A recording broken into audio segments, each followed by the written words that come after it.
തലസ്ഥാനത്ത് നിന്ന് ഒരു ബി.ജെ.പി. നേതാവിനെ എങ്ങനെയെങ്കിലും നിയമസഭയിലെത്തിക്കണം.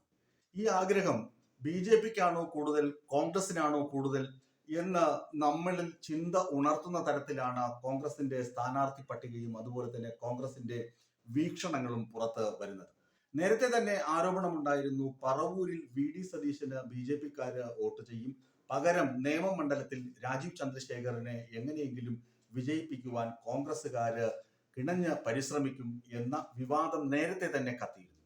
അതിന് തെളിവല്ലേ ഇപ്പോഴുള്ള സ്ഥാനാർത്ഥി നിർണയം അല്ലെങ്കിൽ സ്ഥാനാർത്ഥി പട്ടികയിലെ സാധ്യതാ ലിസ്റ്റ് എന്ന് നമുക്ക് ഒരു സംശയം തോന്നിക്കഴിഞ്ഞാൽ, അല്ലെങ്കിൽ എനിക്കും നിങ്ങൾക്കും സംശയം തോന്നിക്കഴിഞ്ഞാൽ അതിന് ഉത്തരം തരാനുള്ള ബാധ്യത കോൺഗ്രസിനില്ലേ എന്ന് ചോദിക്കേണ്ടി വരും. വരുന്നത് നിയമസഭാ പോരാട്ടമാണ്. കേരളത്തിലെ രാഷ്ട്രീയ സ്ഥിതി അനുസരിച്ച് വീണ്ടും ഇടതുമുന്നണിക്ക് തുടർഭരണം ലഭിക്കാനുള്ള സാധ്യതകൾ വളരെ വളരെ കൂടുതലാണെന്ന സർവേ ഫലങ്ങൾ, ഇവൻ കോൺഗ്രസിന് അനുകൂലമായി വാർത്തകൾ ചമയ്ക്കുന്ന ചില സ്ഥാപനങ്ങൾ നടത്തിയ സർവേകളിൽ പോലും തുടർഭരണ സാധ്യതയാണ് തെളിഞ്ഞു കാണുന്നത്. ഇവൻ കനകോലു നടത്തിയ സർവേയിൽ പോലും തുടർഭരണ സാധ്യതയാണ് കാണുന്നത്. സിറ്റിംഗ് MLA-മാർക്ക് വിജയമാണ് ആ സർവേകൾ പോലും പ്രവചിക്കുന്നത്. ആ ഒരു അവസരത്തിൽ ബി.ജെ.പിയുടെ രാജീവ് ചന്ദ്രശേഖരന് തിരുവനന്തപുരത്ത് നേമത്ത് വിജയിക്കുവാനുള്ള അവസരം അല്ലെങ്കിൽ ആ വഴി വെട്ടിക്കൊടുക്കാൻ പ്രതിപക്ഷ നേതാവിന് എങ്ങനെ മനസ്സ് വന്നു എന്ന് നമ്മൾ ചിന്തിക്കേണ്ടിയിരിക്കുന്നു. വൈഷ്ണ സുരേഷ് മോശപ്പെട്ട സ്ഥാനാർത്ഥി എന്നല്ല പറയുന്നത്, അല്ലെങ്കിൽ KS ശബരീനാഥൻ മോശപ്പെട്ട സ്ഥാനാർത്ഥി എന്നല്ല പറയുന്നത്. തിരുവനന്തപുരത്ത് KM മുരളീധരൻ നേമത്ത് മത്സരിച്ച ചരിത്രമുണ്ട്. അന്ന് വി ശിവൻകുട്ടി ജയിച്ചു വന്നു. പക്ഷേ ബി.ജെ.പിക്ക് ജയസാധ്യത അടച്ചത്, അല്ലെങ്കിൽ ഒ രാജഗോപാൽ ബി.ജെ.പിക്ക് നിയമമണ്ഡലത്തിലുള്ള ജയസാധ്യത അടച്ചുകൊടുത്തത് KM മുരളീധരന്റെ സ്ഥാനാർത്ഥിത്വമായിരുന്നു. എന്നാൽ അങ്ങനെയുള്ള വലിയ നേതാക്കളെ താരപ്പൊലിമ മാത്രമല്ല, ഒരു രാഷ്ട്രീയ നേതൃത്വം കൊടുക്കാൻ പറ്റുന്ന, ഒരു മണ്ഡലത്തെ നയിക്കാൻ പറ്റുന്ന ഒരു നേതാവിന്റെ പേര് പറയാൻ കോൺഗ്രസിന് ഇല്ല എന്ന് പറയുമ്പോൾ, KS ശബരിനാഥ് ആണെങ്കിലും ഈ വൈഷ്ണ സുരേഷ് ഒക്കെ ആണെങ്കിലും താരതമ്യേന ജൂനിയറാണ്. അവർക്ക് എക്സ്പീരിയൻസ് ഇല്ല.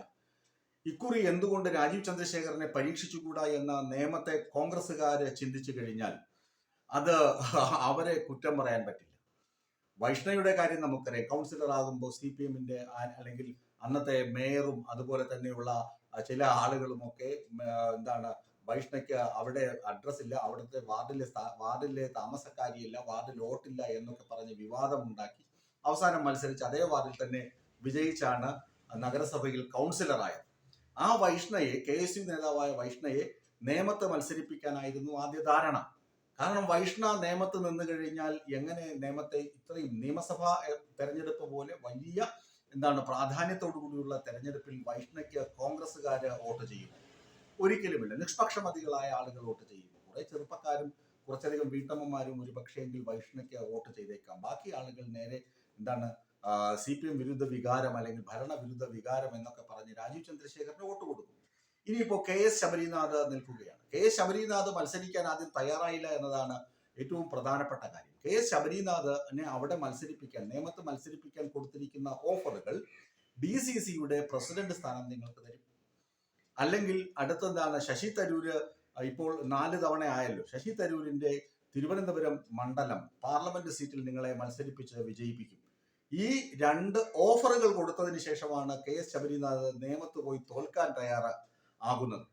കാരണം ശബരിനാഥ് നിന്ന് കഴിഞ്ഞാൽ കോൺഗ്രസിൽ പിടിപാടുള്ള നേതാവല്ല, അല്ലെങ്കിൽ കോൺഗ്രസിന് ശക്തനായ സാരഥിയല്ല എന്ന് എല്ലാവർക്കും അറിയാം. അപ്പോ നേമമണ്ഡലത്തിൽ നിന്ന്, പ്രത്യേകിച്ച് തിരുവനന്തപുരം ജില്ലയിൽ നിന്ന് തലസ്ഥാന ജില്ല ബി.ജെ.പിക്ക് കൊടുക്കാം. ആ ഒരു അടിസ്ഥാനത്തിൽ ഇങ്ങനെ കച്ചവടം നടത്തി പാർട്ടിയെ UDF-നെ മുന്നോട്ട് കൊണ്ടുപോകാൻ വി.ഡി. സതീശനെ പോലുള്ള ഒരു പ്രതിപക്ഷ നേതാവ് ശ്രമിക്കുക എന്ന് പറഞ്ഞു കഴിഞ്ഞാൽ അദ്ദേഹം അതും ചെയ്യും. എന്ത് അന്തവും കുന്തവും ഒക്കെ ചെയ്യും. പറവൂരിൽ ഗോൾവാക്കറുടെ പടത്തിന് മുന്നിൽ നട്ടല് വളഞ്ഞു നിന്ന് വിളക്ക് കൊളുത്തുന്ന ദൃശ്യങ്ങളൊക്കെ നമ്മൾ കണ്ടു. കോൺഗ്രസ്സുകാരുടെ BJP ബാന്ധവത്തെ കുറിച്ചൊന്നും കൂടുതൽ ഞാൻ പറയേണ്ട ആവശ്യമില്ല, നിങ്ങൾക്ക് വ്യക്തമായി അറിയാവുന്നതാണ്. ഇത് ഒരു ചതിവാണ്, കോൺഗ്രസ് അണികളോട് ചെയ്യുന്ന ചതിവാണ്, അല്ലെങ്കിൽ രാജ്യത്തോട് ചെയ്യുന്ന ചതിവാണ്, നമ്മുടെ സംസ്ഥാനത്തോട് ചെയ്യുന്ന ചതിവാണ് എന്ന് പറയാൻ വേണ്ടിയാണ് ഞാനിത് പറഞ്ഞത്. സമ്പത്തിന്റെ വലിയ പ്രഭയിൽ അമർന്നിരിക്കുന്ന രാജീവ് ചന്ദ്രശേഖർ സമ്പത്ത് ഒഴുക്കുകയാണ്.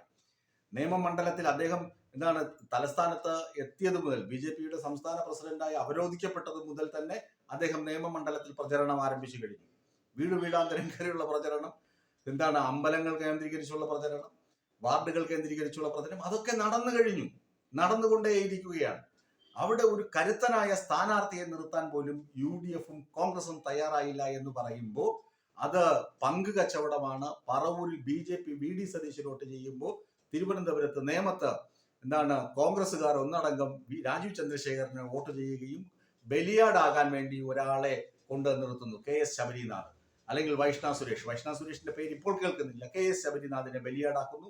പകരം 2 ഓഫറുകളും മുന്നോട്ട് വച്ചിട്ടുണ്ട്. നിങ്ങൾ തോൽക്കുമെന്ന് ഉറപ്പിച്ചത് കൊണ്ടാണല്ലോ ഓഫർ കൊടുക്കുന്നത്. തോൽക്കുമെന്ന് ഉറപ്പ്, നിങ്ങൾ DCC പ്രസിഡന്റ് ആക്കും, പിന്നെ ലോക്സഭാ സീറ്റിന്റെ. അപ്പോൾ അങ്ങനെയുള്ള ഓഫറുകൾ കൊടുത്ത് തോൽക്കാൻ തയ്യാറായി ബലിമൃഗമായി KS ശബരിനാഥിനെ നിയമത്തേക്ക് അയക്കുന്നത് രാജീവ് ചന്ദ്രശേഖരനെ വിജയിപ്പിക്കുവാനുള്ള സൂത്രപ്പണിയാണെന്ന് മനസ്സിലാക്കാനുള്ള സാമാന്യബോധമൊക്കെ അരിയാഹാരം കഴിക്കുന്ന തലസ്ഥാനവാസികൾക്കുണ്ടെന്ന് VD സതീശനും രമേശ് ചെന്നിത്തലയും ഇനിയിപ്പോ സണ്ണി ജോസഫും കനകൂരുവും ഒക്കെ അറിഞ്ഞിരിക്കുന്നത് നന്നായിരിക്കും.